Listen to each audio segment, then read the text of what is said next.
Hello, Nick from NK Active here. So we are on our A to Z of foot related problems. We are on D. D is for drop foot.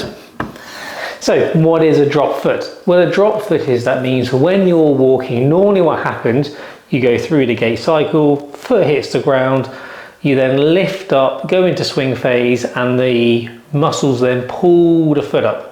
What happens in drop foot, that message doesn't quite get there and the foot just slops back down to the ground. So if I grab a foot here, so almost like if you're walking, you go into swing phase, should go like this, but the foot just drops down. So the issue is you then run the risk of catching your big toe on the floor and tripping. So what causes a drop foot? It doesn't just happen on its own.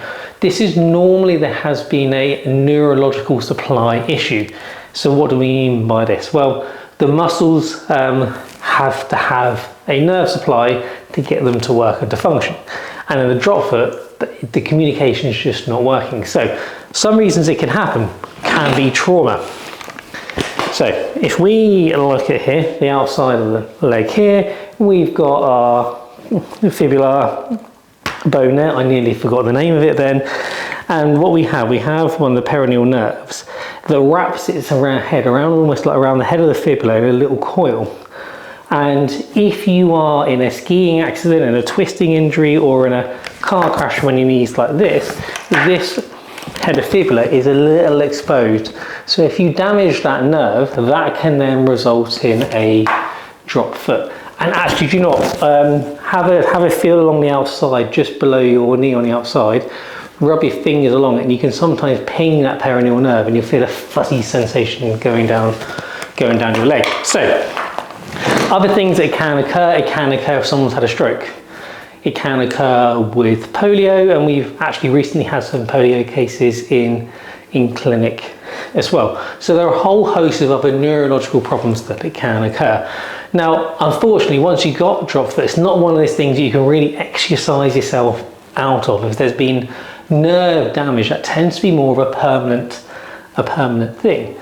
So, but there are things you can do about it. If you're tripping, then an easy thing you can do to begin with is actually get a little heel raise in your shoe, or wear a shoe of a slightly higher heel. What that does, that really helps get the muscle on the front of the leg, front of your tibialis anterior, and you can see why it's named that, because it's at the front of the shin bone. And what that does, that helps get that muscle work in that swing phase and just trying to get it to pull the foot up slightly. So a heel raise can be helpful, just giving you that few extra millimeters of ground clearance. Other things that you can look at is you can look at some form of ankle braces. Now this is a Ritchie brace. This one isn't exactly 4-foot drop, but I'll explain the principle behind it. Personally, I'm not a big fan of the completely rigid braces that just hold the foot in an upward position, because it just doesn't facilitate the foot going up and down. If you can get a brace like this, a custom-made brace, that allows the ankle to go up and down, the difference with the Ritchie brace with the Tamarack hinge, that it's almost like a mini spring. So that as you then go through and your foot comes up in the air, the spring pulls your foot up for you. So it gives you that bit of extra ground clearance to reduce your risk of tripping. If you don't want to get a brace, you can look at getting, there's a brand called Ossa, and they do like Ossa foot ups, where you effectively clips to your shoe and your leg on a bit of a bungee cord, as it were, just to stop the foot slapping and hitting the ground. So there we have it. We have drop foot, and we have things that you can do about it. If you are suffering with a drop foot, then please do get in touch, because there are things we can do to help you. Hopefully that was helpful. Thank you.